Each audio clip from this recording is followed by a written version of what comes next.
Hello beautiful soul! Welcome back to my channel. This is my channel. I'm from Japan, kabayan Sagittarius. This reading is for you. Tingnan natin ang iyong January 4 to 10, 2026. Maraming salamat muna sa mga subscriber, new subscriber, cross-watcher, at sa mga bagong pasok dyan. Welcome na welcome kayo sa bahay ni Ate Ay May. Mukhang meron ako papasalamatan. Nakalimutan ko. Wait and see. Maraming salamat kay EMZ Vlog 7242 sa iyong thanks donation. EMZ, as sa zebra yun Vlog 7242 sa iyong thanks donation. Sa aking mga subscriber, new subscriber, cross-watcher. Sa mga bagong pasok dyan, welcome na welcome kayo sa bahay ni Ate Ay May. Salamat din sa nakataba ng puso ninyong mga comments. Sa mga nagpa-personal reading, marami pong salamat. Kung gusto niyo na energy niyo lang talaga, ang gusto niyo makuha natin, all the details is in description below. Pakicheck na lang. Diyan na reading to Sagittarius, kunin mo lang ang sayo at itapon ang hindi naman sayo. Happy New Year sa inyo and happy more blessing to come sa inyo mga Sagittarius this coming year 2026. Tingnan natin ang iyong Gawin yung guide yung mga warning sign na pwedeng lumabas dito Huwag nyo ipilit na energy nyo ito kasi marami kayo energy sa mundong ito. Gawin nyo lang guide. Kung gusto nyo na positive lang, hindi itong channel na to. Para mataroon lang din kayo ng idea kung ano mga bagay na maging aware kayo, change of decision, kung ano man yan. Okay, tingnan muna natin. Sagittarius. Okay, nandito ka sa sitwasyon mo na you're feeling emotion, may mga bagay ka talaga na iniisip. Nagiging malalim yung pag-iisip mo sa mga bagay na gusto mong gawin. Mahalig na handun ka sa point na meron ka mga pinag-aaralan this time. And then, doon, maybe this is more onto yourself. Pero medyo may worrying, no? Akong nakikita sa iyo. Pero, sabi kasi dito, may bagong simula na magaganap o mangyari sa iyo. Yun nga lang, nagkakaroon ka ng pag-isolate dito sa sitwasyon na to. Hindi ko alam why. Siguro kung paano mo gagawin or paano mo actionan. Paginahan doon. Pwedeng nagkakaroon ka ng negative thought in this situation. Siguro alisin mo na lang yung bagay na yun. Ano? May mga sitwasyon na you feeling lost or nagkakaroon ng mga feeling loneliness kanya sa iba sa inyo. Maring magkakaroon ka ng mga reflection from the past, pwede rin yun sa iba. Sa iba sa inyo, maring nahandoon yung point na maaga kayong nagigising or nagigising kayo by the 2, 3, ganyan. Or handoon yung mga sitwasyon na there's a deep wound or you are more on focusing to focusing sa mga past na medyo naging painful. Pwedeng ganun sa iba. Maring iba sa inyo is may mga pinagsisisihan kayo or napanghihinayangan na bagay-bagay o sitwasyon man yan. Na hindi iba maaaring nagkakaroon kayo ng migraine or insomnia. Yan, feeling stress, anxiety, depression sa iba sa inyo. Pero meron ka daw ikakabigla o ikakagulat na magaganap o mangyayari. Maaring this week or by that, sinabi ko na date, yun ang nakikita ko. May mga ikakashock ka. May magtatapos sa buhay mo. Pero sa pagtatapos na ito, ay maibibigay sa iyo si universe na bagong offer na project. Yun nga lang depende ito sa action mo. Kung magiging malakas ang loob mo para actionan itong sitwasyon na ito. Try to make it balance. Ito na rin yung sitwasyon na sinasabi na kailangan mong mag-action at kailangan mong magkaroon ng clarity sa buhay mo kung ano talaga yung gusto mo mangyari in life. Tama naman. Meron kang 6, 27, 31, 33, and 30. Pwede connect sa yung mga number na yan. Meron tayong Capricorn, Sagittarius, Leo, Libra, and Gemini. Okay. Okay. May mga sitwasyon na you feel, yun nga, tulad sabi ko kanina, meron kang mga iniisip na nakapagbibigay sa'yo ng lungkot dito sa sitwasyon. Kahit na alam mo naman sa sarili mo kung bakit, no, yung sitwasyon na yun. Kahit na alam mo sa sarili mo paano mo malalakpasan yun. Tatandaan mo na sa si susi. No, kumbaga ito yung sitwasyon na wag kang masyado maging overthinking about any situation in life kasi the key is in yours. Ibig sabihin, you can change your destiny. no? Basta as long as you're always in a positive thinking. Alam, sabi mo, at wala ba ako na positive thinking? Oo, madali naman talaga maging positive thinking. Depende lang yun kung mag-action ka. Kung sususian mo yun. Diba? Nandun lang yun. And kailangan mo maintindihan. Kailangan mo maintindihan yung mga bagay-bagay. Ganun. May mga papuri o pasasalamat ako nakikita dito sa sitwasyon mo. Maaring may tao ka na pupurihin o pasasalamatan or makaka-receive ka nito na magagaling sa kung kanino man yan. No? And merong mga pag-aalala, mga doubt, or mga pag-aalinlangan o mga unclarity situation ako na nakikita sa'yo. Siguro handin din yung pagkalito, no? Sa mga bagay na gusto mong gawin into your life. Yan. Meron ka mga inaasikaso this time or kailangan mong asikasuhin. Yun na nakikita ko dito. And may mga documents and papers din ako na nakita. Siguro may kailangan ka isulatan, ipasa, ayusin. Actually, no, baka nagkaroon ng mga unfinished business when it comes to papers and documents na kailangan is iwasan mo na para mas makagood at makamove na no, kung ano man yan. Kung ano mang aspeto ng buhay mo yan. Maaaring handin yung may mga dapat ka ng i-renewal. Diba? Kung ano man yan na papers and documents. Makakareceive ka daw ng text message or communication or news sa isang tao na mas matanda sa'yo. Yun na nakikita ko dito. And also, nagkakaroon ka ng thinking or you have an idea na gusto mong i-pursue. Ate, magsasucess ba? Yes, magsasucess ka dito, no? Kasi may mga mag-a-unlock sa iyo. Yan. Kumbaga, yung bagay na yon is i-pursue mo yun kasi magsasucess ka talaga. Kumbaga, may mga mag-o-open sa iyo.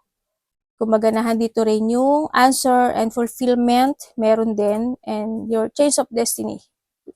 Yun nga lang, paano mo siya actionan? Basta you need to focus lang. Kailangan lang di isla ka sa loob, know your purpose, and mag-focus ka sa mga main concern mo this time. Ang magiging kalaban mo dito is sarili mo. Kailangan mo lang din maintindihan yung mga bagay-bagay, no? So, nakita ko to. May mga kasiyahan, ako nakikita sa'yo, and may mga tao na magbigay na pagmamahal, and then also is merong magandang magaganap o mangyayari daw sa'yo. May tao dito na syempre lahat, if you want a peaceful situation in life at gusto mo na talaga ng magandang buhay, nasa sa'yo pa rin si key. The change of the destiny is in yours. The key is in yours. Ibig sabihin, kailangan mo lang din na ma-enlighten at mag-action kung saang aspeto ng buhay mo yan. Energy ni Sagittarius.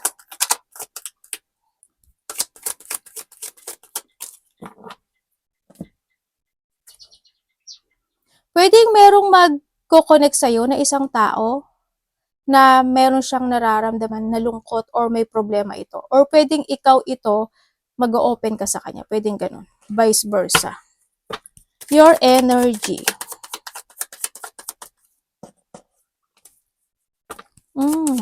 Okay. Energy mo. Uy, family Siguro family related yung iba dito. Okay, energy mo sa nakikita ko sa'yo dito. Magkakaroon, may mga communication when it comes to a family, no? Yun na nakita ko. Masaya ka naman dito, kahit na alam mo yung masaya ka, kahit na alam mo na may mga pag-iisip o lungkot, ako na nakikita sa'yo. Nandun ka sa point na yun. Kumbaga nahandoon yung siguro may mga tension na hindi pa totally natatapos. Siguro naiisip mo yun sa iba sa inyo. Yun, nandun. Pero masaya yung energy mo dito. So nakita ko to. Parang pinaglalabanan mo yung emotion mo eh. Parang naglalaban yung isipan mo tsaka yung emotion mo dito, no? Pagdating dito. Yun, masaya. Andun yung sitwasyon na pinipilit mo na maging okay sa lahat. Yan, basta kasama mo yung mga mahal mo sa buhay o yung pamilya mo, nandun ka sa point na iyon. Kaya yung energy mo rin dito is, siguro may mga bagay na need to let go this time and you need to start a beginning. Ganyan. Nandun ka kasi sa point na siguro sometimes, iba sa inyo na you're hiding your feelings. May mga bagay na gusto mong aksyonan, Ganyan, may mga bagay na gusto mo ng panindigan, may mga bagay na gusto mo nang itama, pero nahandito ka sa point na binibigay mo na lang yung manifestation mo na yon kay universe na maganap o mangyari. Kaya masyadong magulo yung isipan mo dito sa nakita ko dito. Pero you need to take it action. Ang sinasabi. Happy. Kasi dito, siguro, kasi kompleto kayo, yan. Happy yung energy mo dito. You value the person who value you. Maganahan din yung may mga may marireceive ka raw eh. Dito. Or maybe you giving, vice versa, may marireceive ka or may marireceive ka na galing sa family. Sa kapamilya. Anong parating sa kanya? O sa karelasyon niya na? Ano parating kay Sagittarius?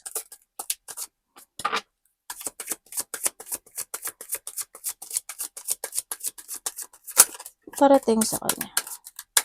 Ayaw. Ayaw kang bigyan. Namimili pala. Wow! Ayan, ang parating sa'yo.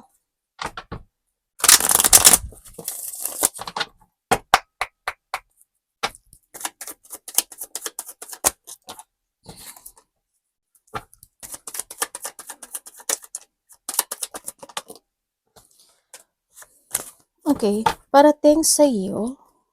Parating sa'yo, ang nakikita ko sa'yo dito,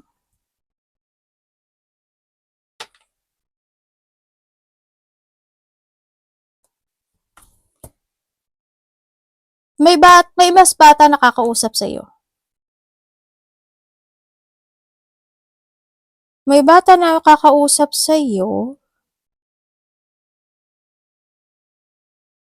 Meron siyang sinasabi na parang merong hindi natapos sa inyong dalawa. Hindi ko alam ano yon.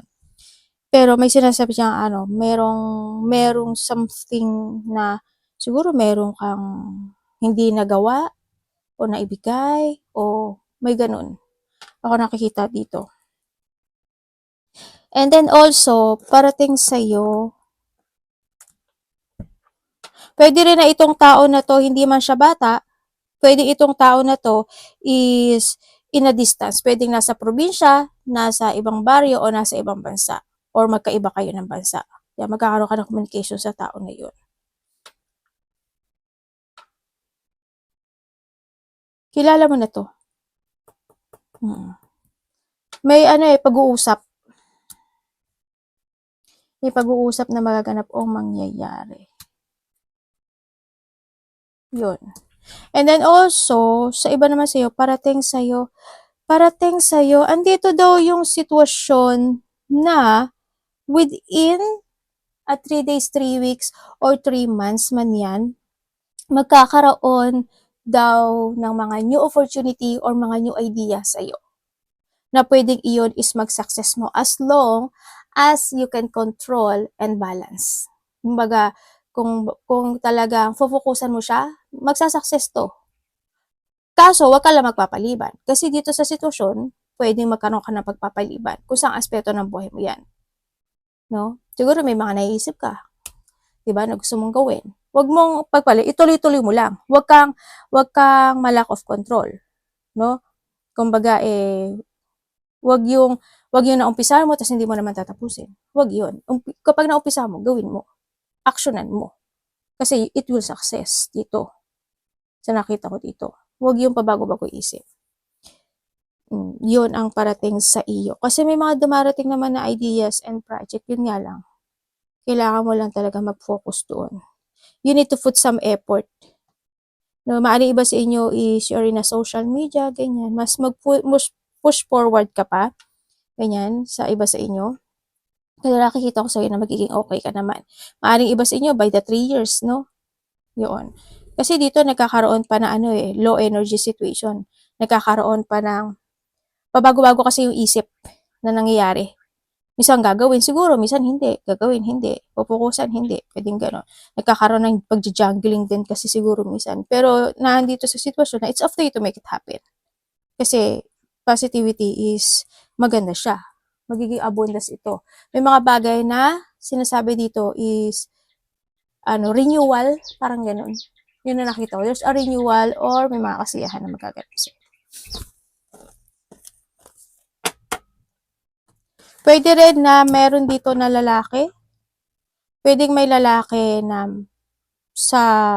na malapit sa'yo or pwedeng karelasyon na meron siyang sakit or pwede there's low energy or pwede itong tao na to is siya yung may mga bagay na ina-actionan or babae man siya kasi babae at lalaki. Ina-actionan, hindi ina-actionan, ina-actionan, hindi ina-actionan. Pwedeng ganun. Or pwedeng ikaw rin ito.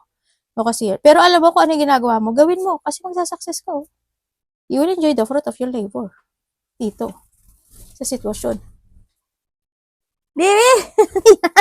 Ano na naman yan? Ay, Diyos ko po anak ko. Magiging ano kayo dito? Gagawa, hindi, gagawa, hindi. Basta yung nagtataro reading, ano?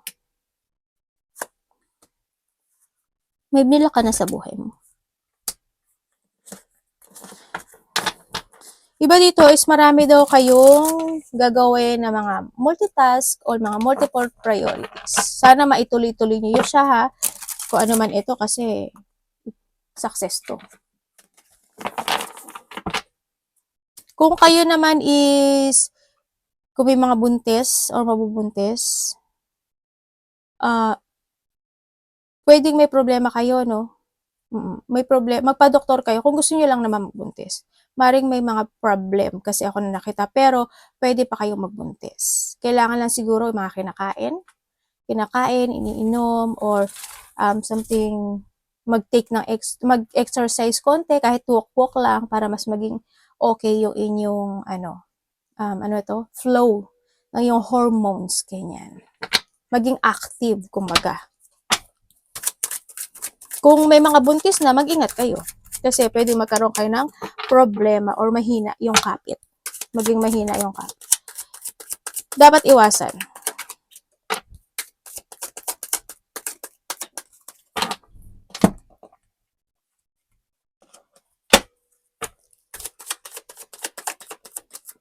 Dapat iwas. Ayan. Yung maging hangman ka.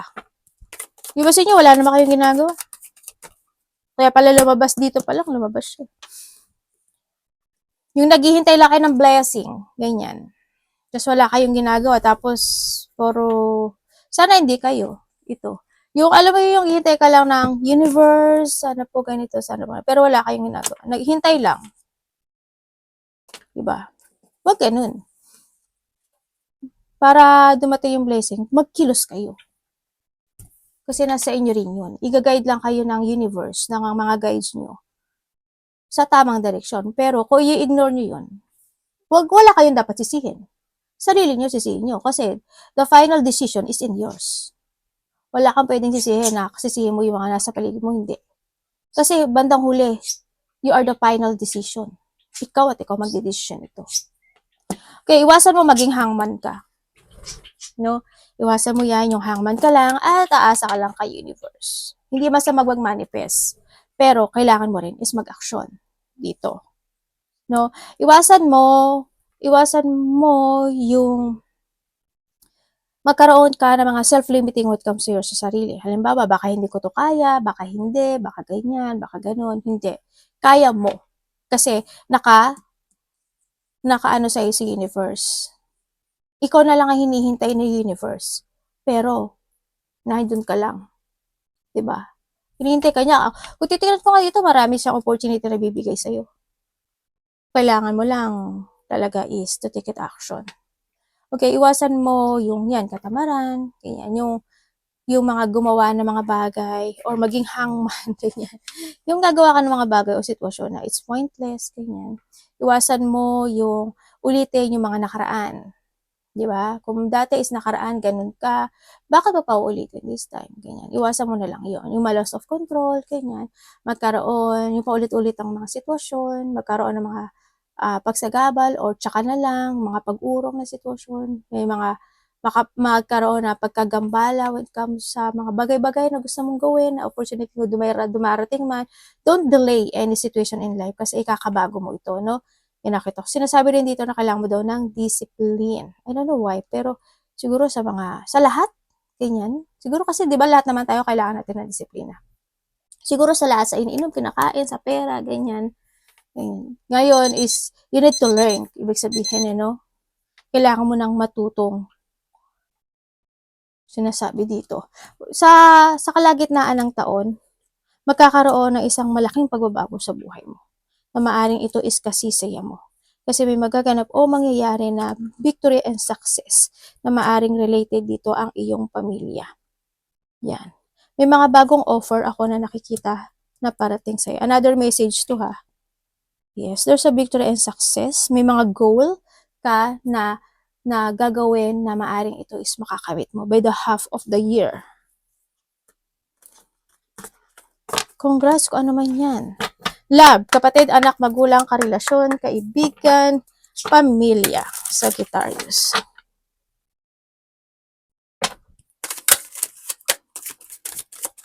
Pwede iba sa inyo, this is a 6 months, 6 days, 6 weeks.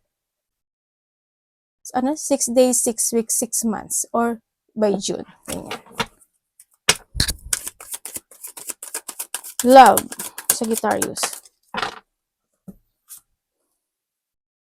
Uy.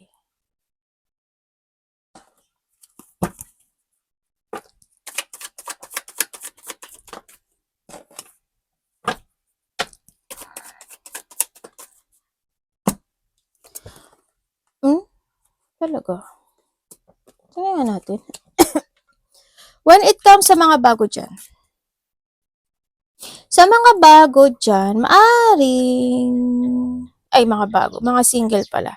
Sa mga single dyan. Labo ah. Ang labo. Ate, may parating ba? Sabi kasi dito, may mission ka daw na kailangan mong gawin. Hindi ko alam why, pero you have a mission to make sa mga single. May mga bagay daw muna kayo na kailangan nyo isaayos or maisaayos. Kailangan mo daw itong pukusan at kailangan mong i-develop.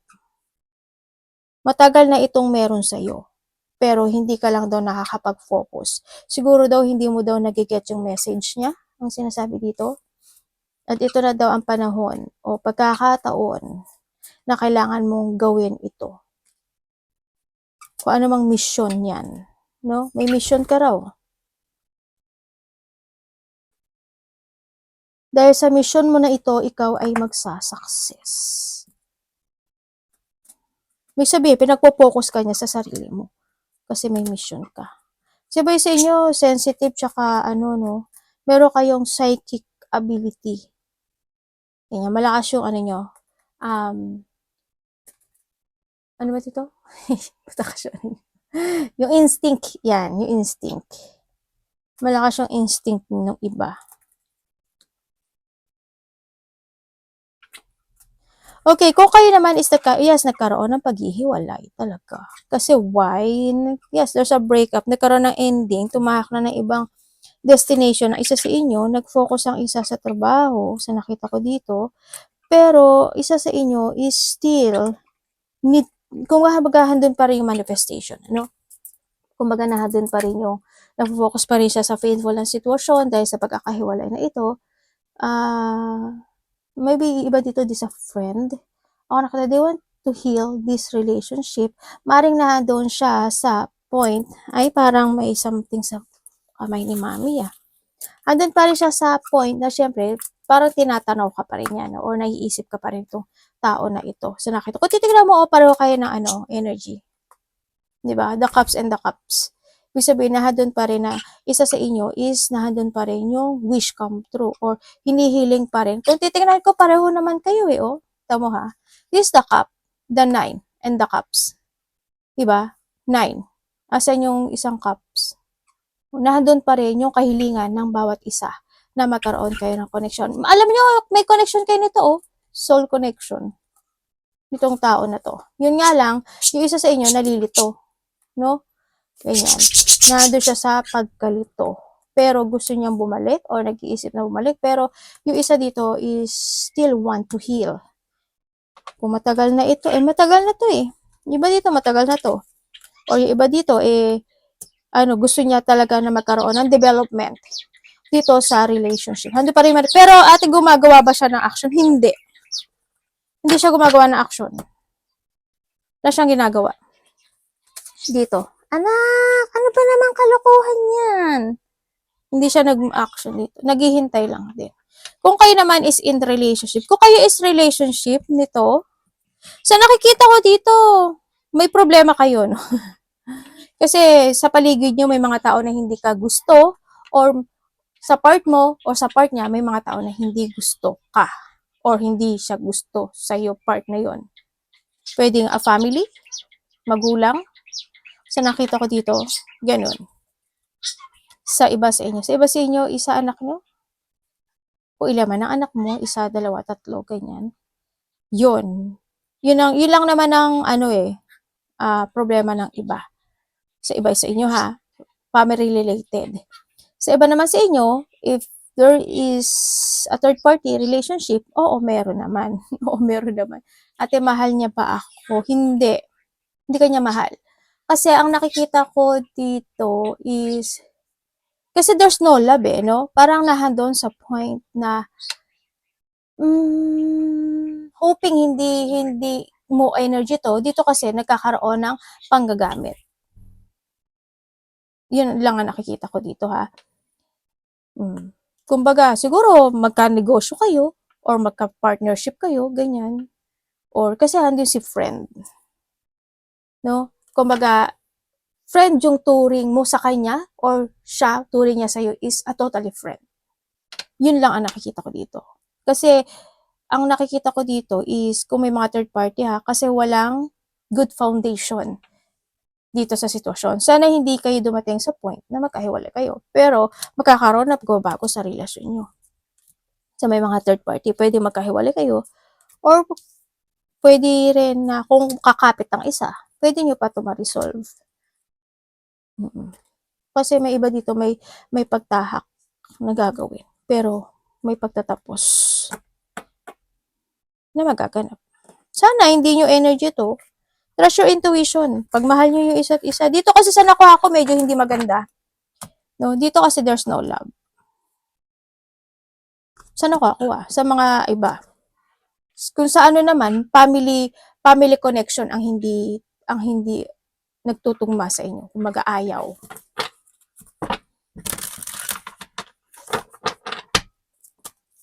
Money ni Sagittarius. Ay, Tower, money mo? Ano ba yun?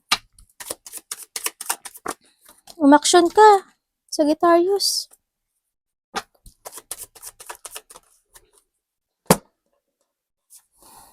Okay, when it comes sa money mo, ate, maganda ba? Hindi.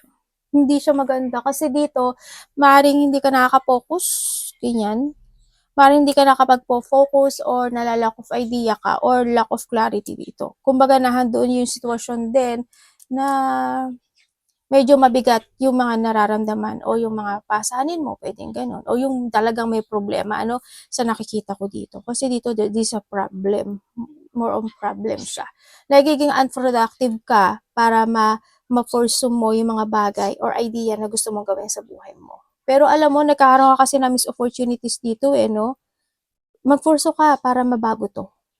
Pwedeng nahandun ka sa point na may mga taong nagbibigay lang sa'yo. Kasi nakita ko may mga nagbibigay or nakaka-receive ka. Pwedeng halimbawa yung karelasyon mo, yung magulang mo, o kaya yung kung sino man para may nagbibigay.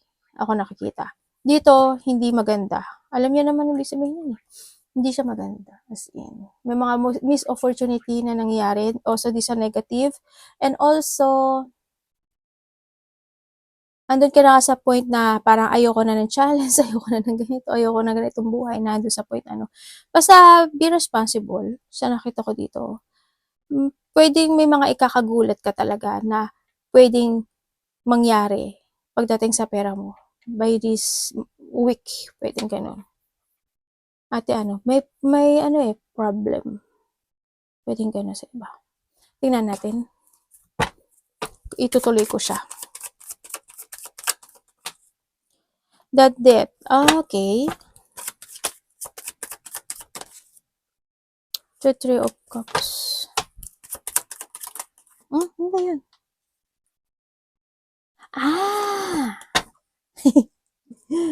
May tao na hingi, may tao na biglang magsasalita sa'yo or susulpot na sasabihin niya is pera. Pwedeng hihingi siya ng tulong o suporta sa'yo or pwedeng alam mo na rin ito kasi because of your responsibility. Pero merong tao na lalapit sa'yo or kakausapin ka related to a man. Pwedeng nangyari na to noon. Or andoon yung sitwasyon na itong tao na to kasi wala tong pera or may problema siya sa pera. Baka hingi sa'yo ng tulong to. Pwede ikaw rin ito. May mga anxiety Medyo, ang nakikita ko sa'yo dito, medyo may konting delay, no? Sa iba sa inyo, may mga madi-delay. Either may i-delay or may mga delay situation. Yan. May magaganap daw na gano'n. Advice kay Sagittarius. Actionan nyo to. Kung ano yung idea na naisip mo, gawin mo. Kasi victory and success to. Sa bagong simula. Kailangan mo lang din talaga na, tamuhan dito si Q. Fokusan. Kailangan mong maging matatag at magpasya this time.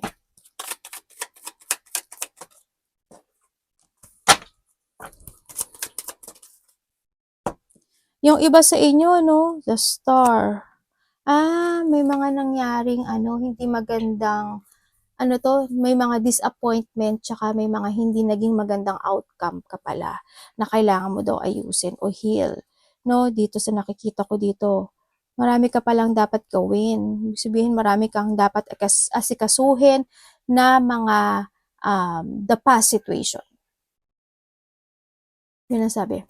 Kumbaga, nagkakaroon kasi ng blockage sa'yo, yung mga frustration, nalalakop na panghinaan ng loob, nagkakaroon ng mga regret, maybe sa iba, may moving home, hindi ko alam why, siguro may mag-move home, or thinking, maaaring move home or thinking about something, pag move home, change of house, ganyan. Yun ang nakikita ko dito. May mga kahilingan,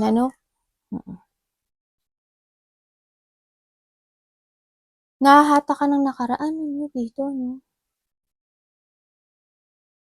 Kaya, basta ka lang mag-control and balance. Ang dito, advice sa'yo, kailangan mo na daw na i-let go yung mga bagay na dapat na i-let go at i-cut mo na ito.